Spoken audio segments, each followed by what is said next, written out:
I'm making this video to educate you about balancing so I can explain my views on balancing for the TD04 19T BMW N54 turbos. So I recommend that you watch this video before you watch the other video I'm going to post so you fully understand my viewpoint. There's three different stages to balancing. One stage is that they're balanced as individual pieces. The turbine shaft and turbine wheel is balanced by itself, and then the compressor wheel is balanced by itself.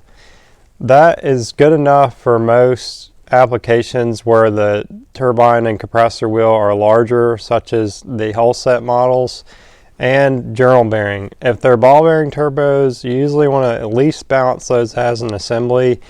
So that's the first stage. The second stage of balancing includes the collar and then the spacer and the compressor nut. When the assembly is balanced like that, these are all the parts that are within the entire rotating mass of the turbo, because the piston ring seals do not spin, they just sit in their position, and the shaft and compressor wheel and collar spin around the seals.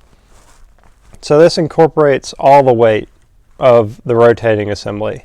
The third way that it can be balanced is if you put the entire turbo together. The way that it would be balanced is you would make some minor corrections on the compressor nut. There's a special machine to do that. It's called a VSR balancer. You have to do all the stage 1 and 2 before you do stage 3.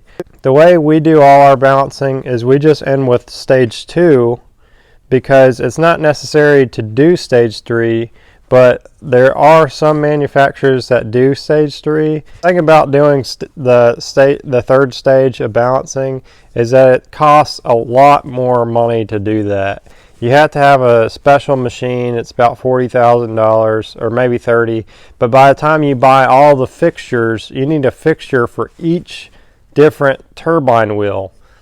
So they're like $400 a piece, so there's probably 100 different turbines. You could just see where that would add up. 400 times 100, I think that might be 40,000. I'm not that great at math. I want to show you how this balancer works. This is the balancer that we use. You can balance just a shaft, you can balance just a compressor wheel.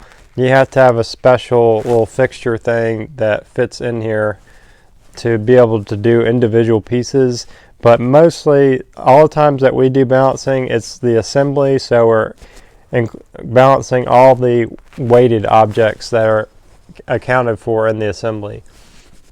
The way this machine works is you have these specifications that you have to enter for each model turbo. We enter here, you go through the book that we have, they include this with the balancer.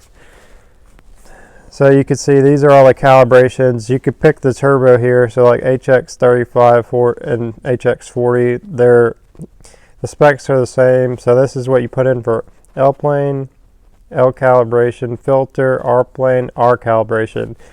The L's here, that's the exhaust wheel. The R's is the compressor wheel. So left plane, right plane, it'd be left plane, right plane.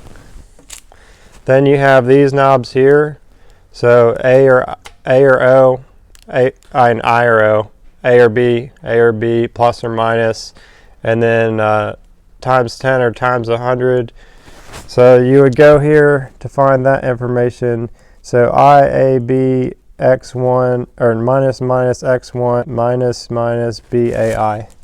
So I, A, B, minus X1, minus B, A, I. So that was already set for that model. I think this is set up for the HX40 anyway.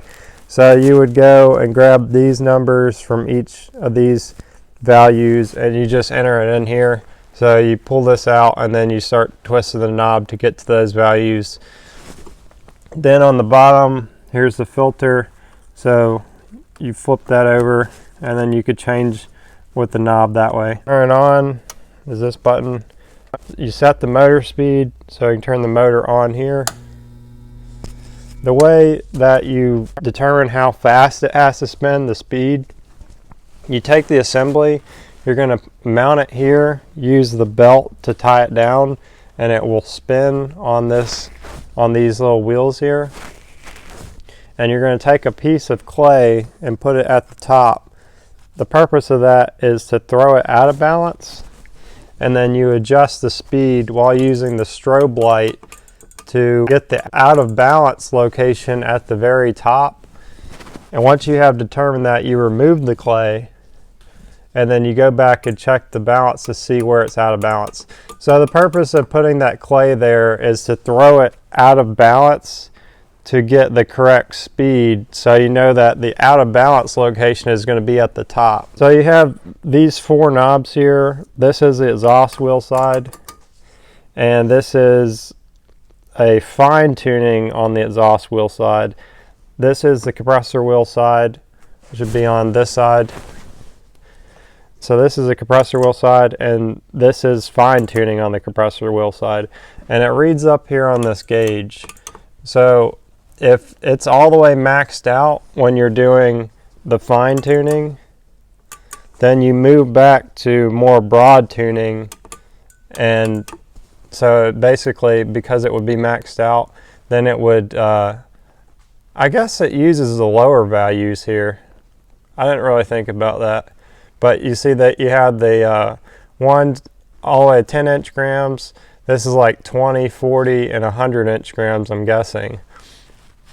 So I guess one of the buttons would be for the bottom scale, and the other button would be for the top scale. If it's really far out of balance, you check it broadly, and then you start making your corrections, and then you could go and make fine corrections and try and get it down to less than 1 inch gram. Now on models like this one, I don't know what the tolerance is on that, but it does say in the book somewhere. Oh yeah. So these are your tolerances, tolerance in inch gram. And like this model, there's tolerances there.